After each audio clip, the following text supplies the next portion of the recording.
Hi folks, out for a hike again. It's been a while. This is I think it's called Beaver Meadow Trail or Beaver Meadow Creek Trail or something like that. I have Loki with me, of course. And yeah, been on this trail a few times. I don't think I've ever recorded it though, so let's head up the trail and see what we see.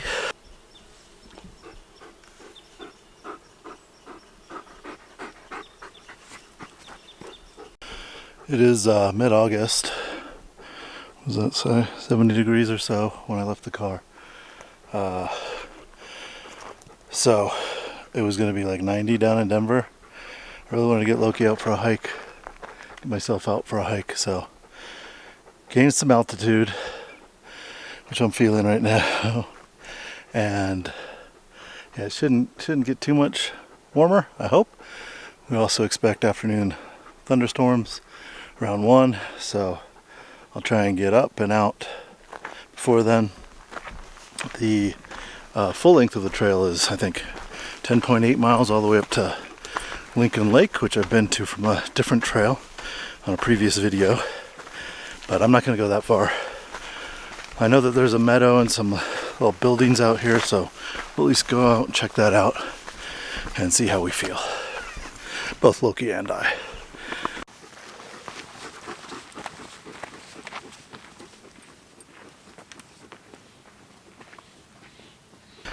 Cool open areas of wildflowers behind us.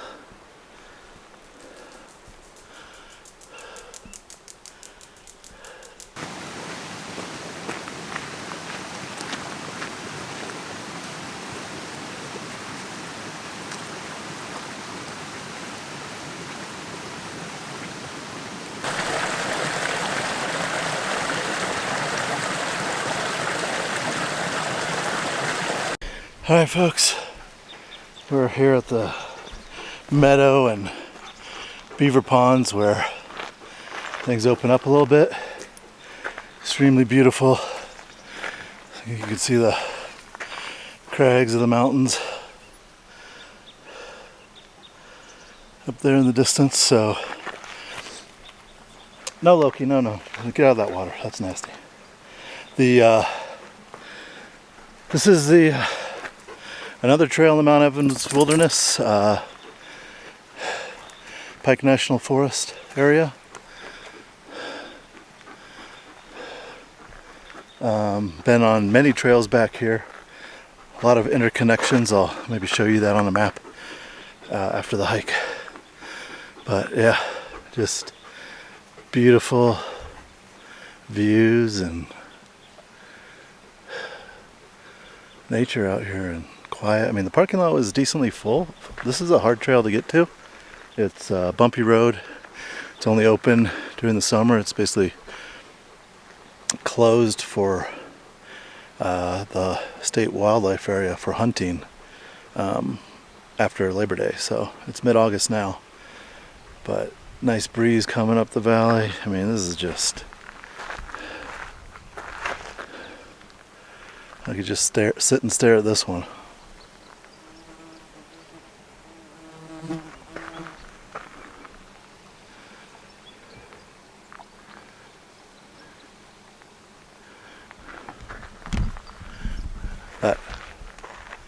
I'm gonna keep going. We're gonna keep going. Hi, Loki. He's not his usual chipper self. He's tired on these hot days, so we're taking it easy, resting every now and then, making sure there's plenty to drink. I don't want him to drink this kind of nasty looking stuff.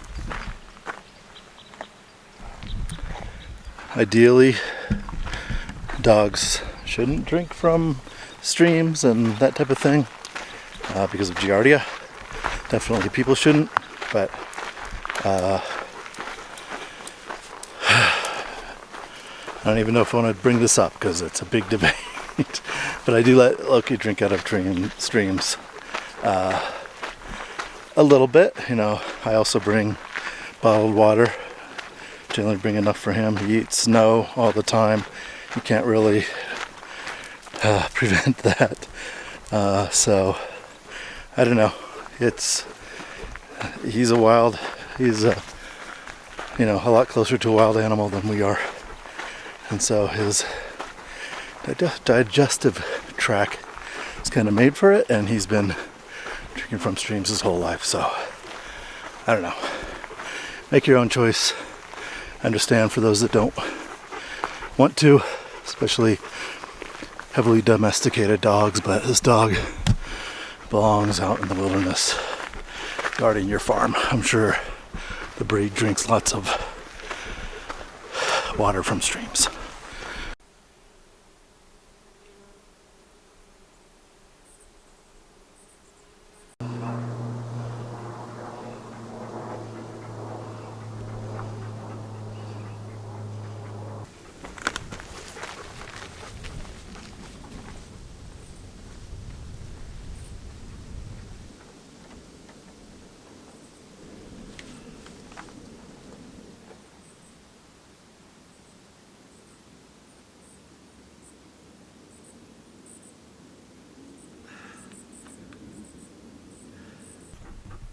Yeah, these lean-tos are pretty cool. I mean, you've got a picnic table and decent amount of shelter. You've got the kind of a long fire in front of it. Great. There's two of them.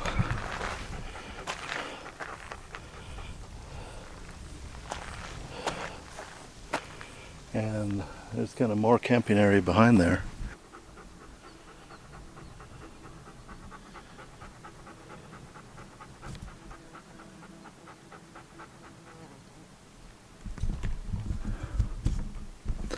Yeah, I mean, maybe when these trails first open up in the spring, you could come and camp out here. That'd be pretty cool. Oh, there's also a nice breeze here. But I'm gonna go up a little farther, mile and a half in. So we'll go another at least mile or so. Just walking behind the cabins, and this is kind of interesting. There's a giant pad of concrete here. Previous fireplace or water cache or something, I don't know. There was one couple we passed on a hike one time that said we can ask. They had backpacking gear, so we kind of asked them where they were headed, and they said that there's a waterfall up here that they backpack up to and camp to. So I've definitely never made it that far, so we might try and see how far that is. I'm guessing it's where like things get steep and it starts switchbacking up, but let's see. Let's see if we make it there. If we don't, I could just edit this out.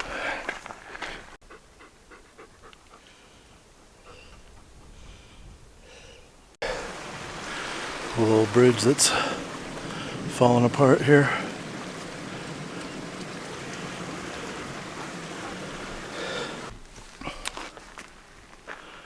There's the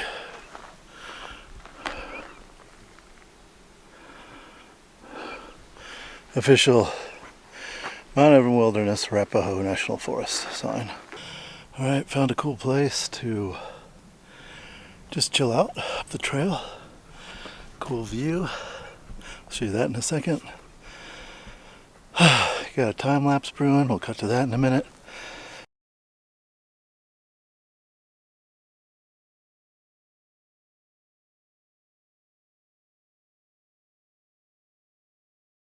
And then we're gonna chill out here, drink a little water, and then head back down the trail. You can see the valley that we came from here.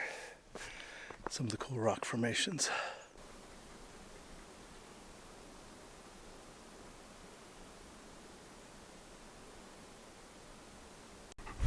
It's actually been a fairly wet summer. I mean, I've got stuff grabbing at my legs on this trail, and you know, most of the times it's so dry, everything's back dead and brown by now. But mid-August, and it's raining every day, especially in the mountains.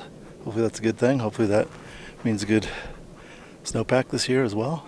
But the countryside of Colorado is beautiful. It's all green, and a lot of times, like I said, this time of the year is just brown. Even like the open pasture valley areas like the South Park Valley is beautiful with all the green.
When I was setting up that shot, apparently I was standing in a anthill, because when I stepped out back onto the trail, I had ants crawling all over my leg, and I did a little freak out ant off your legs dance.